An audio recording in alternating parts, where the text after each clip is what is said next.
Today is 953rd day that I'm here to lessons to learn. I'm learning how to support your dreams, your goals, allow you to become the person that you want to become. Today I speak about relationship with yourself. Relationship with yourself. Now, I think that it's supposed to be easier to build a relationship with yourself because you have the relationship with yourself 24/7. You have thoughts, you have communication, you tell yourself in your mind, you asking yourself in the mind, you reflect on yourself in every single day. Potentially could be a lot of it, and maybe if you distract yourself from thinking and maybe don't have as much communication. But at the same time, I think that having a communication every single day sometimes could make it even harder to build a relationship with yourself that really is meaningful, the loving relationship. Because a lot of times we have that hate-love relationship with ourselves. It's very hard to develop something that you hate. And today we'll focus on how we're supposed to build that relationship, how we're supposed to build a relationship with yourself. And there's a lot of self included in that relationship. So number one is self-awareness. It means we need to really work on understanding who we are right now. Now, knowing that where we are with the values, with the strengths, with beliefs, ethics, morals, everything, where we are right now. But where we are right now, not to accept that. Knowing where you are is just to really build that vision for yourself, where you want to have, what kind of values you want to have, what kind of beliefs you want to have, what kind of strengths you want to have, what kind of skill sets you want to have, what kind of knowledge and wisdom you want to have is one of the most important part, because when you know where you are, when you have that self-awareness, now you're able to direct yourself in that vision. It's very hard to direct yourself in that vision when you do not know what you need to develop right now. And of course, that's being aware of yourself is one of the best way to really understand what you're able to do right now. Number two is self-acceptance. Now, that means that we need to accept that maybe we are not that great. Maybe we are not as great as we would love to be at that moment. That's accept it, but not settle for that. Accept, but not settle for that. So that means accept that I'm not as good. Maybe I'm a loser, because in that one skill set, because you're able to be a loser, you can suck, but you make effort, and after a while you don't suck anymore. You become good at it, maybe bad at it, but after that move to good, then you move to pretty good, and then great, and of course expert. That means that you're able to move from suck to great, but you're not able to move from nothing to something. So self-acceptance is allowing you to embracing who you are, acknowledge what you need to work on, and acknowledge your experiences, at the same time forgiving yourself for all the mistakes that you give, because those mistakes a lot of times taught you something, and those mistakes allowed you to move forward with your knowledge, skill sets, wisdom, and everything in between. Number three is self-compassion. Self-compassion. That means that treating yourself as the best friend. Because imagine how you treat your best friend when he makes a mistake, when he's not that great. How you treat that person, how you treat your best friend. Because that's how you're supposed to treat yourself as well, with care, with love, with compassion. And knowing that they will be able to get out of that, and you will be able to get out of it as well. And at the same time, we need to avoid any self-criticism. Bad, negative. Constructive feedback of other people is very valuable. Constructive feedback of yourself toward yourself, saying that, okay, you didn't do a great job here, but that's reasonable based on how much effort you put in. But when you put more effort, when you develop yourself, when you develop the skill set, when you learn from other people, then of course you're able to really move forward much faster, and much better. And at the same time, practicing self-care and giving yourself the exact same compassion to the best friends. And we need to learn that, because it's much easier to give compassion to someone else than to ourselves. And that we need to learn that. Number four is self-respect. This is massive. This is very, very important, because self-respect leads to having really healthy boundaries. That means that we will be able to focus on ourselves and really build those boundaries, that people are able to really trust you. Because when you are having those boundaries and people know that what you care about, what is important for you, people respect you more as well, because what you respect, if you respect yourself, other people respect as well.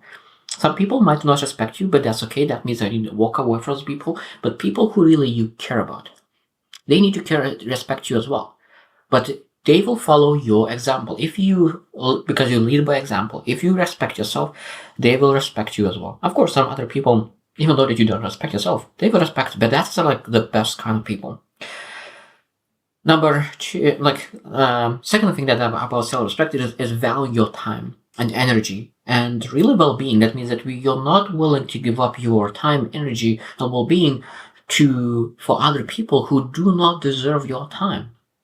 Or maybe they deserve your time, but maybe there is much more important to do. Because when you think about a lot of times in life is choosing between good and great.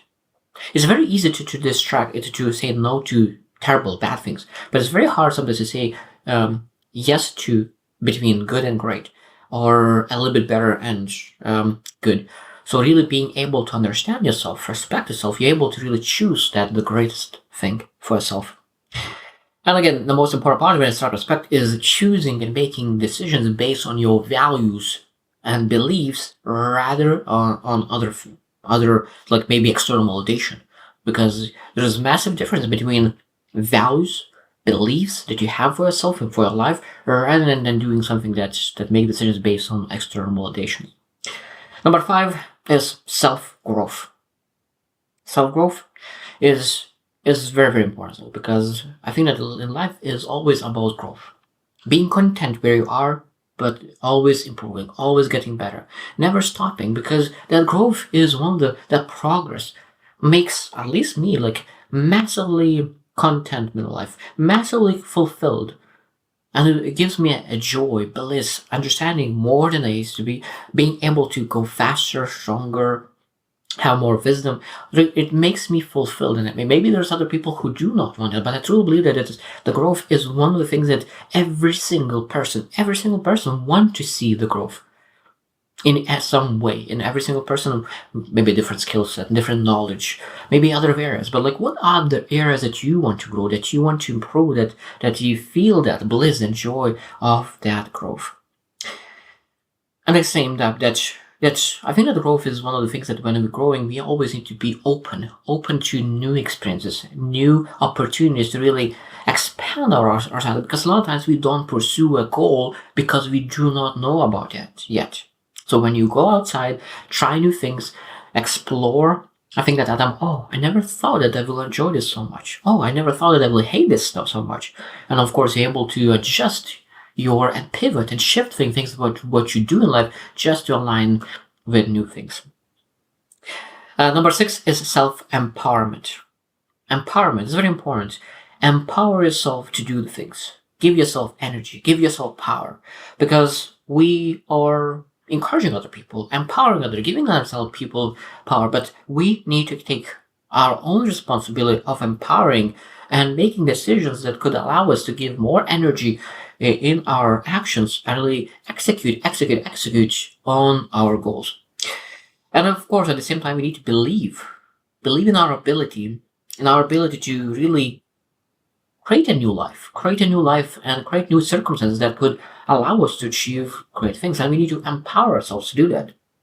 At the same time, we need to really cultivate on a daily basis resilience.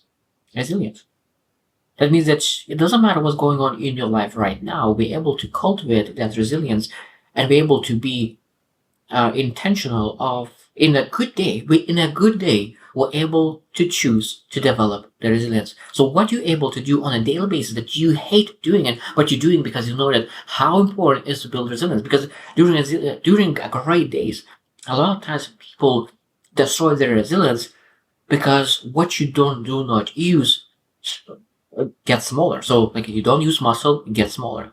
What you don't use, you lose it. So resilience is one of the probably most important things to develop, no matter what you're going through. Even great day, a bad day, you need to develop. Number 7 is self-expression. Express yourself. Find healthy ways to express yourself in how your emotions, your thoughts, your creativity, every way to really how do you want to express yourself? Because we need to express ourselves. Because I think that a lot of times people go through depression and have very bad days because just they're not able to express what's inside. And when that emotion, that something inside stuck there is leading to bad things. So being able to express good things, bad things, because when you share good things, that multiplies. When you share and express bad things, that divides. So it's very, very important to be able to share and express because it's better for you and for other people around you. And of course, self-expression is engaging in activities that you love. What kind of activities do you love? Well, sports, running, singing, dancing. There's so many activities that you're able to choose that you are able to find joy into them. And that is, again, self-expression.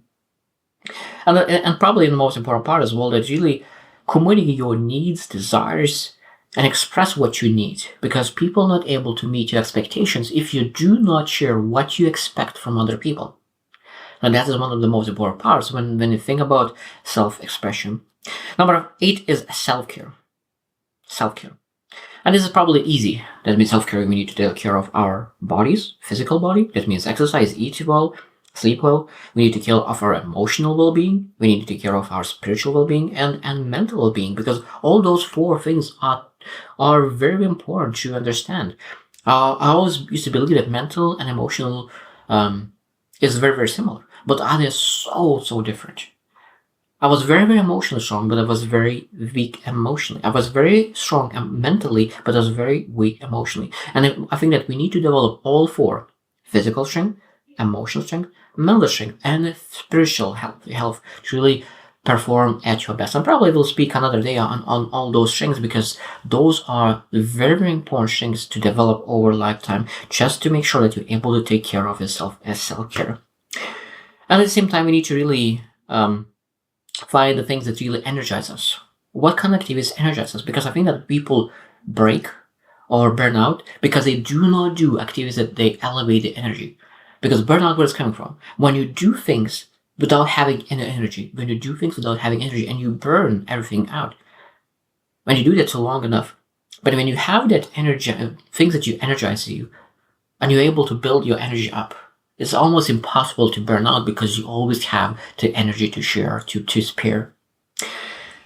And at the same time, we need to understand that we always need to have some kind of balance in life regarding relationships, regarding the most important things in our life. We're not supposed to allocate our lives to do something that really destroys the most important things in life. Because a lot of times we do things for one reason, but while we're doing things, we forget about the reason, why we started doing that in the first place. Number 9 is self-reflection. Self-reflection. That means we need to regularly reflect where we are right now, what we allowed in our life, what we need to cut. Because a lot of times we have our plate and we put so many things in our plate, and we regularly need to reflect what is in that plate and throw things out of that plate. Because majority of times it's not that people what need to add in their plate that makes a difference, but there's what they need to subtract from the plate that really makes a difference in their life.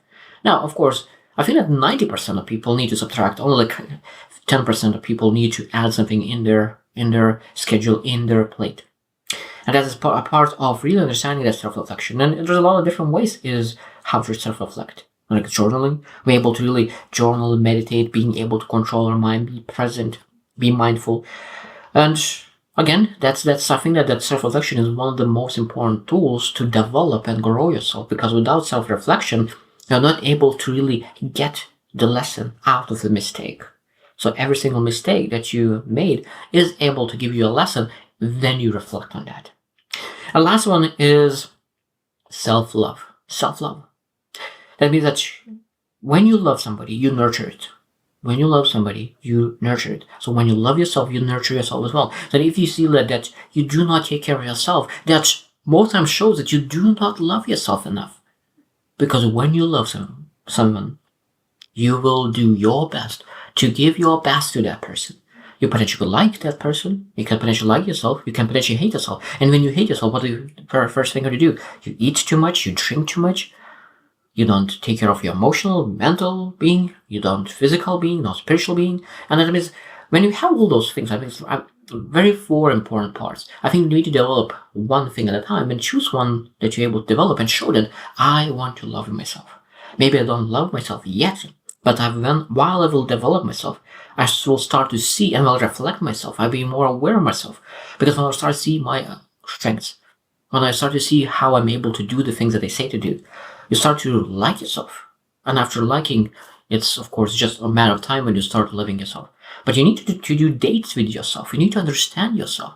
It's very hard to love somebody that you do not know. I think that is one of the biggest mistakes of people, is that people are looking to learn about other people, but they don't look inwardly to understand who they are, start liking who they are, and start loving. Because when you love yourself, when you value yourself, when you appreciate yourself, you're able to develop yourself. And at the same time, we need to celebrate small achievements, because celebration of achievements lead to energy. And that energy could be used to pursue more things. And when you have pursued those things, of course, you're able to really love yourself more. It doesn't matter that how much you have achieved, you still are able to love yourself because of your intention of the things that who you are. Because we're not supposed to attach our love into the things that we have, the things that we do. We need to attach love who we are. We need to attach who we are, because I think that a lot of times people attach their love onto the things that they have, the money. They lose money, they don't love themselves. The things that they do, they love their job and they lost the job and now they don't love themselves. But when you attach your love into who you are, you will, no matter what kind of season you're going through, you still are able to love yourself. And at the same time, last thing that we always need to really do to self-love is be grateful. Be grateful for all the things that we achieved, all the mistakes that we did, all the relations we have. Everything in life is supposed to appreciate, because what you appreciate. When you appreciate your relation with yourself and love and start to see the things that you love about yourself, that you like about yourself, start to appreciate those moments, because the more you appreciate, you start to find more of those opportunities to appreciate things about yourself. So relationship with yourself is the most important relationships, because when you develop that relationship with yourself, you're able to translate that relationship to everyone else around you. So I hope you just win, and see you tomorrow.